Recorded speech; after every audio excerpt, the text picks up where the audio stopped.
Listen up. We are back with another episode of the Construction Mentor Podcast. My name is Ike. I am your host. You can follow me on TikTok, Instagram, YouTube, and now you can catch me on X and LinkedIn, trying to go to all the platforms to make sure that the message is getting out there.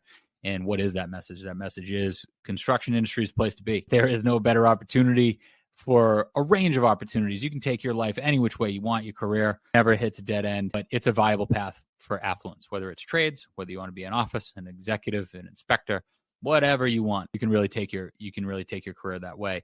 And if you're already in there, we want to make sure that you get the mentorship. We want to make sure that you see the shining examples of how to take it to the next level. And we also want to learn from each other. We want to learn from people's trials, people's tribulations, and all those types of things. So today I have Jonte Hawkins from North Carolina, and he's done all kinds of stuff in this industry. I don't even know if we're going to be able to hit it all. But Jonte, how are you? Doing all right. How about yourself? I'm all right. So you're in North Carolina now. And what is it exactly that you're doing currently before we hit the rewind button? So currently I'm the director of safety for a company called West Shore Home.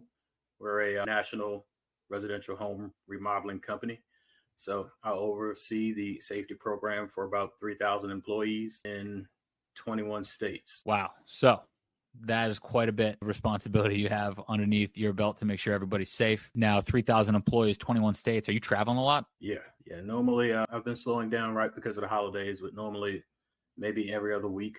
I'm at my office is in Raleigh, North Carolina, and our corporate office is in Pennsylvania.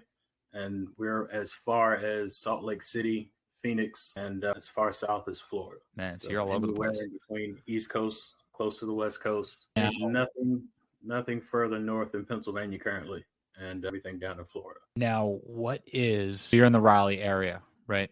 Yeah. Now, I've been to the Raleigh area. I've been there for training. So one of the great things about the construction industry is that there's no shortage of education, right? You can constantly be learning. There's always more to learn. There's always more to see. There's always more people to meet and networking to be done. And I've been there for FMI training, which I don't know if you're familiar with that, but it's like project management training. The company, very fortunate. A lot of companies in construction pay for you to travel to these things and get certifications, and because they're investing in you, right? They want you to be the best version of yourself. And there's two restaurants there that I absolutely love. One, is it the Pit? Is that in downtown Raleigh? That's downtown Raleigh. Yeah, in downtown Raleigh. So I love the Pit. And then there is it the Angus Barn off the highway? Yeah. Right off 70 near the airport. So I had, and this is totally off topic, but it was probably the best steak that I've ever had. It was a tomahawk steak that was like the size of a tennis racket. And it's seared into my brain as like a top 5 meal of all time for me. So you've been there? Absolutely. Yeah, you can spend some money there and they're going to roll you out of there. So Raleigh is a highly underrated town. But so you haven't always been there, right? And you always haven't been in safety. I think part of Correct. The reason that you wound up in safety is because of how well-rounded your background was, right? So how long have you been in safety versus how long have you been in construction as a whole? So construction as a whole, since 2006, I started my business. Before that, my grandfather did, odds and ends. He was a jack of all trades. And I kind of named my business after him. So he had Hawkins Maintenance, but he never, took it to the heights that I did. It was kind of paying homage to him and some of the things I learned from him when I was younger. So it sounds like you had exposure at a very young age. What was young Mr. Hawkins like back in the day? What kind of neighborhood was he in? What kind of kid were you like in high school? I grew up in West Side Baltimore in the 80s and 90s, so it was pretty rough. I wound up at a college prep high school, and I think we had electrical, but we didn't have any trade courses, as far as the traditional shop classes. The only class was electrical. And the college prep course was either a science pathway or an engineering pathway. And that engineering pathway kind of gave us a little bit of all of it. We had drafting and electrical. I think those were the two closest that I had to any type of trades. And drafting, when we talk about drafting, that means actually making drawings, right? What some people will call blueprints. Right. And that was before AutoCAD and all the other stuff. So Jonte, he went there. That's exactly what I was going to say. I was going to say, he was probably doing it with a rock and chisel, the old school way, the way that most people learned. I don't even think I think they just bypassed that today. I think they've accepted that, young people aren't going to be able to do that. So That's something that's totally done on the computer now. And I did know that he grew up in the Baltimore area, and we did discuss that he's a Ravens fan. I'm a Patriots fan. Things are looking up for them now compared to us, but it hasn't always been that way. So, No, it's been a long, long time. now talk to me about when, you said a rough area, right? I don't think that would surprise a lot of people. Talk to me about education in that area. What was it like? Were people pushing trades? Were people pushing engineering and science education? What was that perception? What was the perception of the industry and everything you know about today? But what was that perception back then? Yeah, to be completely honest with you, there was no talk of the trades, and I went to a fairly better high school than most. It was a kind of like a zone, not a zone school, like I guess they would consider like a charter school here. You had to keep a certain percentage to stay in, and then they had another high school that's based on where you live and your zip code. And if you didn't keep your grades up, you would have to go to the other school. So the high school I was in was very college prep oriented. And it was pretty much if you didn't go to college, you were going to be poor. Okay. So that's honestly, we didn't talk about any trades. So has that changed? You travel, you've been around, you have your own platform, which I want to talk about, and we'll get to that. Has that changed in different regions? Have you seen anything positive, maybe even specifically in the Baltimore area? Yeah, I know Baltimore started some specialty schools. Like they had schools that's specifically for firefighters and EMTs. I don't think they had a tech school, specifically high school, but I know they started to specialize in some of those more CTE courses. So like I said, I travel a lot, and probably Texas. Texas is probably one of the biggest that I've seen with high schools as far as CTE. So CTE is career technical education, and they have some pretty big CTE schools in Texas. I think they have some in Florida also, if I'm not mistaken. Yeah, actually, to be honest with you, I think, I grew up in Boston. My wife grew up in Philly, and I've mentored in New York. What's really interesting is that the further away you get from the Northeast, the more that they push CTE. As you said, not the CTE like our brains are getting scrambled from getting hit in football, but the CTE career technical education. And I don't understand why. I'm guessing because, I don't know, everyone says that the Northeast is like the hub for education, right? So they're still stuck in the college mindset. Not to say the college is bad. I have a engineering degree and an MBA, but it's not required. It's not required for success. So, for somebody that's in a Baltimore or maybe somewhere in Texas or Florida, wherever they may be, say they're in a rough area. And one of the things that I would say is negative by what you described about the charter school situation, it's a slippery slope. So if your grades do fall, which maybe it's your fault, maybe your teacher sucks, maybe you just don't have the guidance at home, maybe you have a single parent that's working 2 jobs. What do you say to those kids? What should they be doing to look for mentorship, to look for education? What do you say to those young people? The biggest thing is paying attention and making it through that high school, not giving up 100%, because that's going to be your foundation for everything. That high school diploma is going to be that foundation to be able to move to the next level. So you need that as a minimum, to get started. So I would recommend everybody at least try to finish. If not, start with your GED and go from there. But you need that as your foundation. And then CTE, if that's not available to them in their current curriculum, what other options are there? What are some examples of some options maybe in some different areas that you've seen? I know a lot of the unions have some courses. Goodwill has free courses. I know that a lot of the Goodwills in different states, they offer free training. That's we have Job Corps here in North Carolina.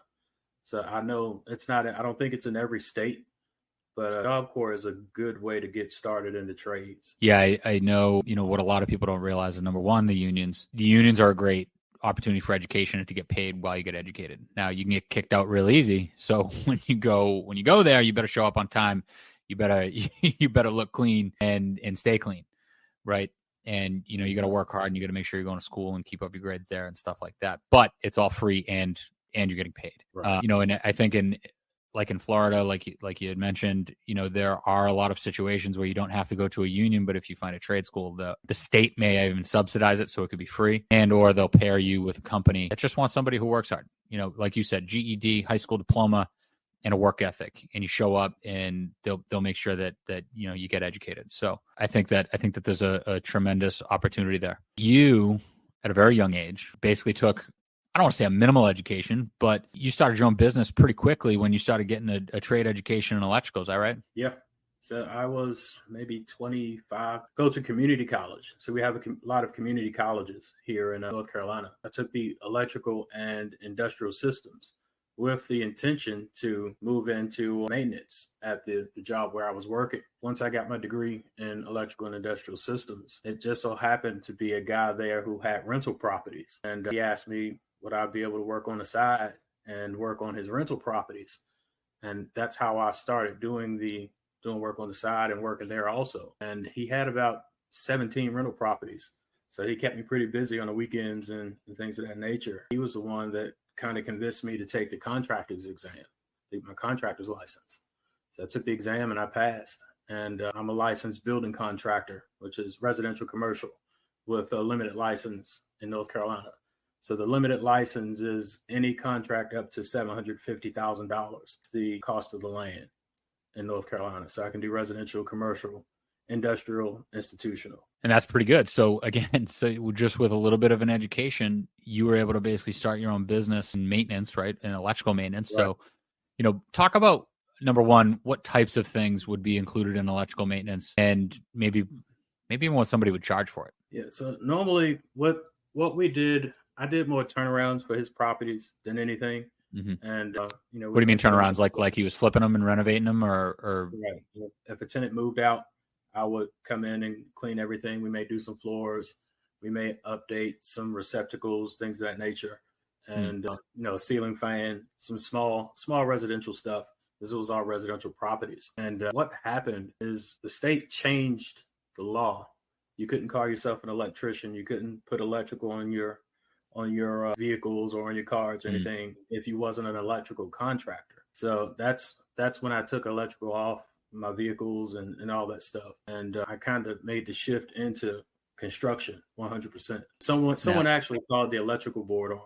Oh, I'm sure they did. And I'm sure there's a reason for it. And I'm sure it all comes down to somebody getting money somewhere. Right. Mm-hmm. Right.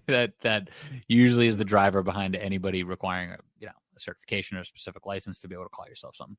Now, so for a lot of young people, you just highlighted something that's really important that I think a lot of people can learn from. Low barrier of entry for education to get in and start your own business. And the way to do it, I don't think a lot of people understand that. And the second thing that they don't understand is how to ease into it. Like they think that they're just going to walk in there and start hitting home runs, right? They're going to start getting big projects.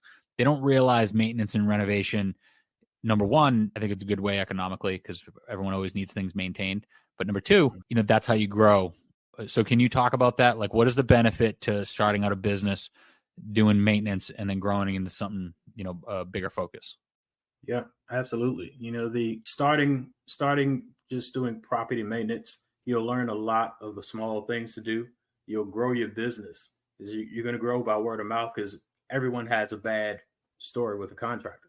And if you come in and do good work, you're going to grow very quickly because people are going to talk about you. Just like they talk about the bad experiences, they're going to tell, 3 or 4 people, hey, I know this guy, and they're going to refer you every time somebody says they had something wrong. So I was getting calls about everything from, gutters, repairing floors to, giving estimates for additions. So everything from small to large projects was all about word of mouth. Yeah, and that's opportunity, right? Every time somebody comes up with a new request, you're growing your network. Like you said, right. Word of mouth is the most important thing you can have is building a business, but then you're slowly a little bit bigger scope, a little bit of this, a little bit of that. And I might not have known how to do that 5 years ago, but I've gone over 1, 2, 3, 4, 5 stepping stones to I'm close to it, and I can do it. Like I know enough where I can do that now. So you've got a pretty interesting path after that, and you got a long way to go to being the safety director. So where did it go to contracting? And what I really want to ask you about is teaching. So, after the home improvement, it was right around 06, 07 when the housing market crashed. So I was doing residential, and that's when I made the shift to commercial. And I started bidding some state projects. I got approved to work for the Department of Health and Human Services, so vocational rehab. So I started working for them, where we come in and upfit homes for people who are recently handicapped or recently disabled. We'll come in and widen the doors, make the bathrooms handicap accessible. We will put wheelchair ramps, things of that nature. And that kept me pretty busy. And at the same time, I was working on my federal certifications to start bidding federal contracts. And during that time, I was able to make that shift from the state to the federal and started doing some DOT projects, some curb and gutter, some small things like that. So are you saying you were working directly for the state as an employee, or you were a contractor or a consultant that they were contracting out to? Yeah, it was a contractor consulting. Okay. Well, I would the state engineers would make all the plans and everything, and we would bid. So I was bidding against other contractors for these projects, and it, like I said, it kept me pretty busy in just the Raleigh area. Mm-hmm. And so, go ahead. As somebody that's worked on public work and private work, for those young budding entrepreneurs, is there a difference, particularly in cash flow? Yes, so it's fairly steady. And if you're working for the state, it may be net 30, net 90. So that's something you need to think about. You're going to do this job and not get paid for 90 days. Right. So what does that mean? That means that if you do a job and you're not going to get paid for 30, 60, 90 days, and sometimes it can go even longer, because if you're working for a public entity, the state, federal, whatever that may be, sometimes they get some red tape, and sometimes you get a change order, and then they have to get it approved by 10 people, and it's like an act of Congress, and then you're at 120, 150 days. So that means that you have to float your payroll. That means that you have to float materials a lot of the time.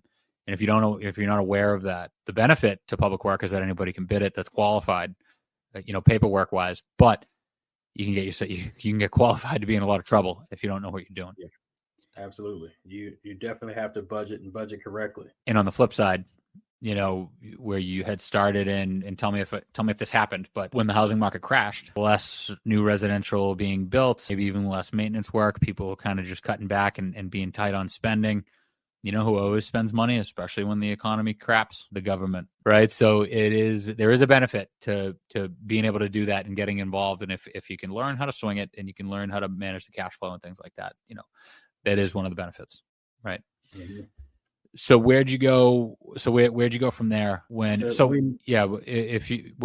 from there? So when I started doing the federal projects, I was given an opportunity to bid on a military contract, but I didn't have my security clearance. So I had to get my security clearance in order to bid with the prime contractor who was bidding that project. And back then, that was before Homeland Security.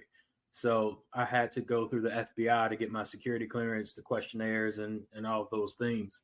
And I got my security clearance. I started bidding some of the smaller stuff, and I got a call from the Bureau of Prisons. So apparently, the dean from the community college recommended me to the BOP about a position they had open, and the position was the electrical instructor at the federal prison in Butner, North Carolina. So that's how I made my way into teaching. It wasn't the traditional route. So let me ask you, I would imagine that taking that position, unless you were doing side work and contracting at the same time, wouldn't be a well-paying position. So did you take a pay cut? Was that like a part-time gig? Were you like almost like an adjunct? Yeah, technically it was an adjunct. So the classes were 8 to 12. And then from 5 to 8 in the evening. So it wasn't like a full day, because the guys had work. So they actually worked and took school basically part-time. So it gave me time to go and check on my guys and do what I needed to do, and then come back in the afternoon and do the evening classes. Oh, okay. So you were effectively running a business at the same time. You'd teach, you'd run the business in the off hours, and then go close it out at the end of the day. Now, construction can be tough, especially running a business can be tough no matter what the industry is, especially in construction, right? And you're relying on guys to work, as you know, God forbid, they put themselves in a safety situation where their health's at risk, and you're responsible as the business owner, which is why you tend to make more money as a business owner. One of the reasons, why take that on? Why go work at a federal prison and put yourself in there? Because I'm guessing that it wasn't because of the money. No, but they were at the time. It was maybe $45 an hour. So it wasn't bad money.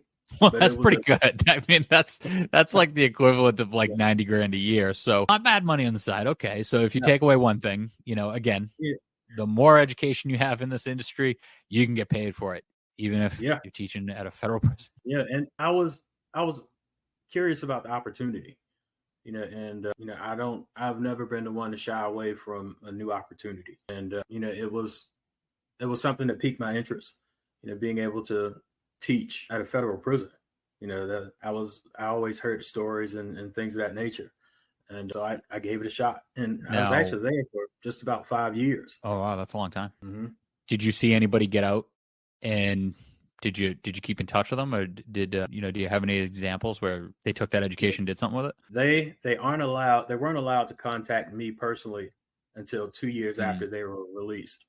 But we did have one guy that called back to the prison, and I forgot what state he went to, but the feds have people from all over the country. yeah, right. So wherever he went back to, that was when solar was big. So they hired him on the spot, even with a felony record.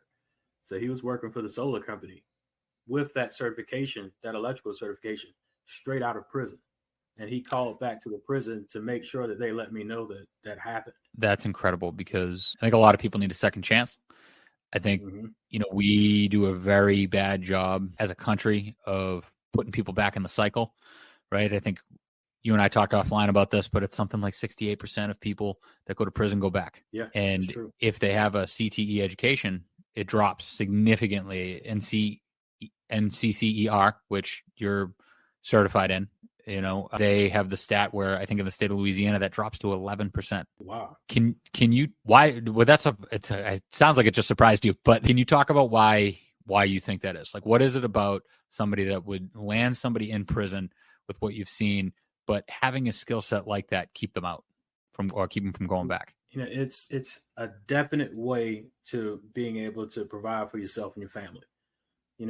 I talk about myself going back to school when I was working, but the old maintenance manager, he was the one that talked me into going back because he was a licensed electrician and he was working as the maintenance manager there. And he was making, back then it was like $150,000-$200,000. He didn't care. Like he said, I can go anywhere in the country and get a job instant. That's how having those certifications carry you. You can go anywhere in the country at this point and get a job just about instantly because everyone's short staffed. That's called freedom. Yeah. You don't have to be in jail and come out to get freedom like that. I've said the same thing even about my career. I'm not an electrician. I can do some work in some different trades, but my skill set happens to be in construction management. I can pretty much run any kind of a construction project. And I've lived in California. I've lived in, New Jersey, New York, Boston, Florida, and soon to be Texas. So, that's even more so when you actually have a skill with your hands that you can do, and especially where it's going. And I think, when you have that kind of freedom, I grew up in a middle-class town. I've had some exposure to some very negative things, in my life and even in my own home with, drug addiction and those types of presences in my life. But I've never been to prison. I don't know many people that have been to prison. And what I would imagine is that when you look at people's background that they wind up in prison, there's a reason for it. And usually it's because of the inability to provide, or they feel like they have no other option. And I would think that a trade gives you an option. And maybe that's why, those numbers are so good. Yeah, I agree. It's always that desperation that causes people to do something unlawful that puts you in prison. Now, I got to imagine while you're there, those classes must have been hilarious, right? I mean, I'm sure you probably had some scenes where maybe some guys got in some fights and stuff like that. But if I would just imagine that there's some funny dudes in there, and you probably had some good laughs. Yeah, definitely. I didn't have any fights in my shop, but I did have, my classes were 15 to 20, and we were locked in the shop with hand tools like screwdrivers, the tools you have for electrician. And these were convicted felons. But like I said, I didn't have any issues, be 100% honest with you. And I'm sure that, I don't know, maybe if their behavior was bad, they probably wouldn't have let them in there with it and given them some pliers and a screwdriver. But exactly. To be 100% honest with you, all of the guys wanted it. They paid attention because they knew that was their ticket to not coming back, to be honest with you. I think that's an important perspective that I don't think a lot of people would have, coming from where I come from and, what I look like and the assumptions that people make about me. I think that a lot of people have a negative perception, especially on people that maybe they screwed up their first chance. That's on them. They had the same chance that I did and they could have came up and, everyone has the same access to education. And it's like, well, first of all, maybe not. Right? Like I grew up in a middle-class neighborhood where everybody's dad was in construction. Yeah, I had drug addiction in my house and, my mom was on food stamps and stuff like that. But I was aware of the opportunities, right? The map was there for me.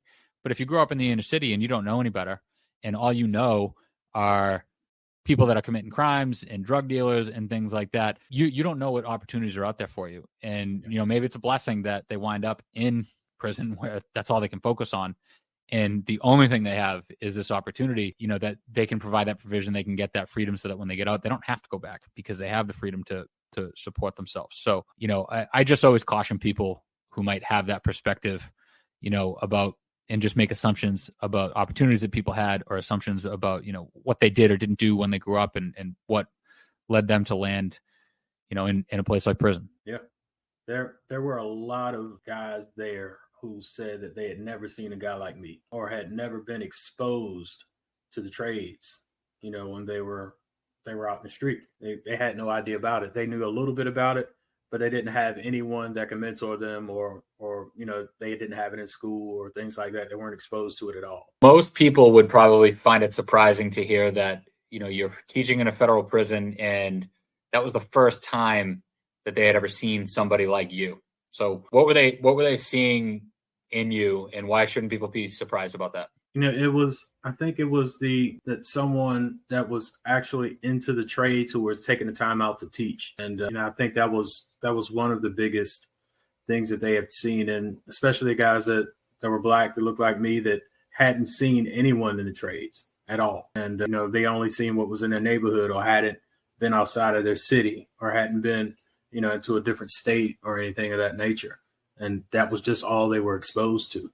Is what they were exposed to in their neighborhood. Yeah, I can tell you. So as somebody that's, I've been mentoring in New York and Boston for a number of years, and I grew up pissed off a little bit, right? Because, I didn't have it easy and, because I'm a 6-foot dude and, not a terrible looking guy. And I wear a collar to work every day. People make assumptions, right? And that pissed me off, especially as a young guy. I worked two jobs, gave my mother all my money that I had to get her through. She was on food stamps when I was in high school to help her pay bills and stuff like that while she was battling addiction. And that made me angry. But what I didn't realize until I started mentoring young people who didn't look like me, who weren't, white, that were Black and looked like you, or maybe their parents were immigrants, something like that. I was not aware of their reality, right? I didn't grow up in their neighborhood. I don't know who was around them. I don't know what they were exposed to. And I don't know what perception the world had painted for them. And right. I didn't realize that until I was mentoring young people. And one of them actually said to me, a young girl who wanted to be a plumber, which she's still the only young girl that I've ever met that wanted to be a plumber. But, and I was giving her all the kudos in the world, but she was like, well, how likely is it that, I get hired as a Black female plumber? We had conversations about that. And I think there's some advantages to that. But, it had occurred to me at that time that she'd never seen somebody that looked like her as a plumber or in the trades. So can you talk about that, the importance of that, seeing somebody that looks like yourself in a position like that? Yeah, I agree. I mean, they don't realize that it's possible until you can see someone, in that position. That was the biggest takeaway when I made it to the high school community college. Was I was getting those same comments. Like, I've never seen someone in that position or the position like you're in. Is at that time, I was doing commercial work, and I was doing $750,000 contracts in phases. So, and I was the only minority contractor from Raleigh to the Virginia border that did federal work. So, I was picking and choosing the jobs that I wanted to do because there was no one else out there. And you were able to make them so that they were healthy, we'll call it, right? You weren't getting super competitive because you probably didn't have to, right? If you're not bidding against anybody. It's funny you say this because I was about to actually have a post about this. We talk about DEI in the industry, and DEI is a dirty word for a lot of people. But what I don't think a lot of young people, particularly young women, minorities, and even veteran-owned businesses, veterans can qualify a lot of the time as a minority-owned business. We as general contractors, even myself as a national GC who have all these clients, a lot of private clients, not even public work, private work. We have clients that require us to hire 20% DEI, basically, the MWB. I always mess it up. MWBE. Something like that. That's it. Right. But it's, minority, right. Minority women-owned businesses. Yeah, right. And we actually struggle. A lot of the times we'll have to go to the clients and we'll say, listen, I can't get 3 bids from minority contractors on this. I can get 1, and they're not the low one. Right. And they'll say, we'll take that number then, don't pick the low guy, pick the lowest minority contractor that you have. And I say that because if you're trying to start your own business, that's a really good way to get your resume going, to get good projects that maybe I think all of us, we succeed in life by taking on the next responsibility, even when we're maybe not ready for it. Or, it's the next big thing to put on your resume. That's a really good way to do it, number one. And it's a really good way to do it where you can make money, right? Because you're not being super competitive in a low bid. And you can do it in a way where, like we said before, where you're talking about structuring a contract and a budget to handle cash flow, a delayed cash flow. If you're financing a project, or you're financing payroll, or you're financing any kind of material, you can make it worth your while, and you can afford to wait, basically. Right. Yep. So, I think that that's interesting. And I think that podcasts like this, or sharing that information, is the only way that people know to take advantage of it. Otherwise, they don't know. And I'll even take it a step further. I don't know if you have any experience with this, but we have to talk all the time internally about how to not only find more minority-owned businesses, which in a place like Baltimore, probably pretty easy. Like you just said, in North Carolina, not that easy for a certain niche. I can tell you in Salt Lake City, Utah, not that easy to find a lot of minority-owned businesses because it's just not a diverse demographic, right? But when you have a certain client, they still want that. So we then have to get creative for some of the businesses that can't pre-qualify to handle that work. Well, how can we give them the hand up, right? Do we take them under our insurance policy? Because maybe they don't have the safety rating, as you know, which you could tell us all about, right? Or maybe they don't have the right insurance policy, or maybe it's a cash flow thing, right? Maybe they don't have the financial backing or the liquidity to do it. How can we partner up with them, right? So it's just something that people should be aware of. And if you're not aware of it, you can't take advantage of it. And if you don't know what networks to get in or how to start looking for these things, you can't take advantage of it either. So what would you say to somebody, that maybe a light bulb just went off and they're like, oh crap, how do I look for that? Yeah. So Chamber of Commerce, their local Chamber of Commerce, is a wealth of information for small business owners. That's one of the things where I got started, is talking to the local chamber. And I got a lot of my information through the North Carolina DOT. And when I started with the DOT with my contractor's license, and they had an entire division, that works on those minority certifications, and that state certification, a lot of information transferred right over to the federal certifications. Is, like you said, the North Carolina DOT gets federal money, and a lot of the state contracts, like the interstates, things of that nature, that gets federal money, they're required to have a percentage of minority-owned businesses to get that federal money to repair the roads or do a building. That's how it's set up. So they had a department. I don't know if it's still there. It's been 10, 15 years at this point. But yeah, it's a lot of information, but you're going to have to go out there to find it. Well, yeah, I mean, nobody's going to just hand it to you, right? Like you got to do some homework, but it's definitely something that people should look into. So, I would reach out to Jonte, myself, go to the Chamber of Commerce. There are people that are hungry to find these people. There are general contractors, and there are government entities. Like I said, he had no competition, right? So even just a second person to have to go to solicit a bid from is important for them. So that was a long time ago. I'm sure it was lucrative for you at the time. What made you transition from that to what you're doing now, where you're focusing on safety and you're working for somebody else, nationally? So a lot of people like entrepreneurship.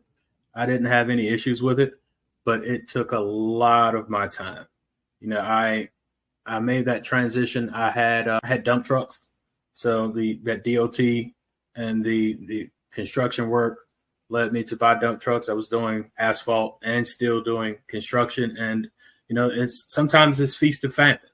There were times where I had a lot. And then, during the off season, we have maybe 2-3 months here in North Carolina where it's pretty cold and you may not have any DOT work going, or you may not have any projects that you can get started because the ground's frozen, things of that nature. And I came across the local high school where I lived, and they were looking for a teacher to teach CTE and partner with the community college because they had a grant from the North Carolina DOT to start a construction academy. And I got involved with them, and I started teaching at the high school and community college. And I was there for another, 4 or 5 years and still, running my business. And I started to scale my business back then. And I got a message on LinkedIn about this position. They were looking to build a training center for the company, and they needed someone to build out a formal training program so they can train their employees in-house. And I did the interview, and I wound up taking the position as a corporate trainer for this company. And at that time, it was a fairly small company. And as we grew, I was able to make that transition from training to the legal department for safety, because they needed someone who had that experience to make sure all the policies and the foundation policies, processes, procedures were in place, and that knew the safety policies for multiple states. As the Cal OSHA is going to be different than OSHA in Nashville, Tennessee. They're going to have small changes, but the fundamentals will be pretty much the same. And at that same time, I was also carrying the contractor's licenses in different states for this company. So I qualify in South Carolina. I carry the license in Georgia, Alabama. I don't carry the license in Alabama, but I do have my builder's license in Alabama, and I carry the contractor's license for Florida for the company. Yeah, see, so that's how you make yourself irreplaceable right there. Now, you're not contracting out yourself anymore, right? You're working for this company and this company only. What was the compensation difference like? Like, are you making less money, but it's a better lifestyle? Is it comparable money? What are we looking at? Yeah, it's comparable, but I'm only focusing on one thing. I'm focusing on safety, and I still do consulting work. On the side, if someone calls, I have a return customer. I have one of my former guys who were one of my subs that are still in business. I'll make that referral to them to keep them busy.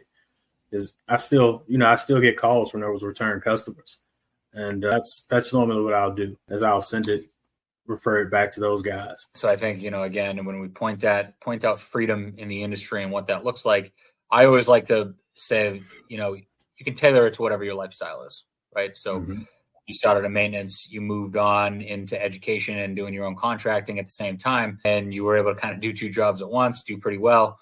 You move on into doing bigger contracts and federal contracts and all these things and being more entrepreneurial. And what I found is that when I talk to a lot of young people, entrepreneur is like a sexy word to them. It's something that they all want to be. They don't know what they want to do.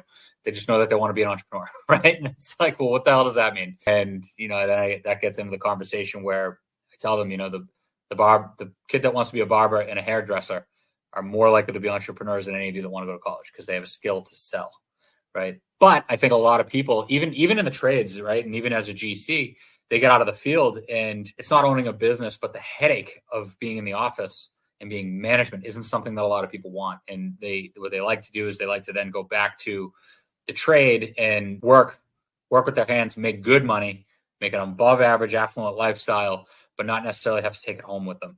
We all take work home a little bit, but it's just a different workload, right? It's less head heavy. But the same thing with entrepreneurship, right? So you were able to do all these different things and you were able to run your own businesses. But then at the end of the day, when a new opportunity was able to come along, you were able to shift, you were able to go into a company, you were able to make comparable money with less stress, less on your shoulders, be hyper-focused on one thing. And because you actually have a skill set that nobody else in the company has, you actually are able to get licenses that enables the business to expand into different states. And that makes you even more valuable. And when you have the license and you're pulling for the permits and it's your name on there, just like an engineer when they stamp drawings or an architect when they stamp drawings, you're taking responsibility. And within life, more responsibility means more reward, right? So I applaud you for all of those things. Disagree with anything I just said? No, it's 100% true. That's I think back to when I was running my business, and I would be up 11:30, 12 o'clock sending out invoices for my dump trucks to make sure the dump trucks, my drivers get paid, and then back up at 4:30 because my guys were there at 4:45 to head back out. I did that 6-7 days a week. It starts to burn you out after a while. Yeah, it definitely does. And then you want other things. And, if you have family or you have other aspirations or, you have other things that you like to serve, like we both like making content for, getting young people involved in the industry. Jonte, we're coming up on time. I would love to give you an opportunity, number one, to plug whatever your platform is and how you're reaching out to the young people, and, any kind of general advice or anything that you'd want to address. Anytime you talk to a new group of people, I'd love to give you the floor. Yeah, absolutely. Thank you. I run a podcast called Let's Talk Trades with Jonte. We're on all the socials. YouTube channel is where I interview a lot of people that are in the trades to tell their story, to give some information on that particular trade, whether it's welding, electricians, plumbers. I had a pipe welder who was traveling to Alaska, and he'll work in Alaska for a few months, and he was clearing $150,000 a year, and he'll come back to California, and probably getting living expenses paid for while he's there. All expenses paid. What they call a per diem. So he now doesn't have bills to pay. Well, he's there. Yeah. He's taking that $150K home. Yeah, the entire purpose was to expose. That was my biggest takeaway from the prison system and the school system, and to expose the youth to the trades and some adults too. I do get some emails from adults on asking how to get into those trades. I do some mentoring if they have a question, whether it's about getting into the trucking industry or getting into a particular trade, or questions about a contractor's exam. I've taken six different states. So that's something that also, I don't mind. I don't gatekeep anything. So that's, if you have any questions, I don't mind. What was the most difficult state? Florida, by far. Florida. So I said the same thing. So I have my mechanical license in Florida, and I think that shocks people because people think it's like a third world country that they just let any type of shit happen. And it's like, dude, no, it is actually, and I took the builder's license and test in Massachusetts, and very hard test. Typically people think California, New York, Massachusetts when they think hard tests. But Florida, they got some crazy ass storms in Florida, and a lot of shit can happen. So it's gonna stay standing, right? They have some tough codes, very tough building codes, and everything is based off of the hurricanes and everything that come through. So that was by far the toughest exam. Yeah, I got Hurricane Ian hit us dead on, so I saw that firsthand, and I was doing a lot of building down there at the time. Mm-hmm. I'm building pretty much everywhere but Florida now, but. So any kind of, last advice, Jonte, for anybody that's, interested in the industry? Yeah, I had that same maintenance electrician, and when I had that conversation with him, he told me that a license would make me more money than a degree ever would. And I think he was very truthful about that. That's something, as reciprocity is real, and that license will make you money in any state. Absolutely. Amen to that. Yeah, like I said, the more responsibility that you can take. And what I will say, actually, for those entrepreneurs out there that either want to start their own business or buy their own business, quite often, you can't do that without having a license holder, meaning you might have to own, if you want to buy a plumbing business, you may have to have somebody with a plumbing license own 20% of the business or 50% of the business. So a lot of people don't realize that when they talk about financing. So not only does it enable you to go and work in certain positions and charge a certain amount for your time and all these things, but, actually owning a business, it actually does matter a lot of the time. Yeah. So, I appreciate you coming on, Jonte. Go check out his content, great content. And, I look forward to having you, potentially on again and maybe coming on some your podcasts and creating some content there as well. Jonte, can they reach out to you? Where can they find you? Yeah, I'm Jonte Hawkins on Instagram, Jonte Hawkins on Facebook. It's Let's Talk Trades with Jonte, the YouTube channel. all of them have the same profile pics. Jonte at letstalktrades.com. I can always be reached there, and it goes directly to my Gmail account. So I'll answer all emails, any questions you have. Awesome, Jonte. Well, I appreciate you coming on. And again, Construction Mentor Podcast. Here we are: YouTube, Spotify, Apple Podcasts, now X, LinkedIn. We're everywhere. So make sure you go check it out. And, for those of you who are interested in some education, not free education, but it's going to be affordable education. I have some courses coming out on MEPs, HVAC, electrical, plumbing, and then general construction management as well. Basically everything that I've learned as an executive in the industry for 20 years, everything from contract writing to insurance to leadership, organization, submittals, RFIs, and how to coordinate between 15 different trades. There's 35 chapters. It's a 40-hour course. So pretty much everything that you're supposed to get in a construction management degree, but you don't get and you end up learning in your first 10 years in business. I'm going to fast track that for you in a 40-hour course to at least give you that foundation to stand on. So go check that out. It should be out in about 2 weeks. So it'll be out by Christmas. But Jonte, like I said, I appreciate you coming on, and everybody, I'll talk to you next time. Thank you.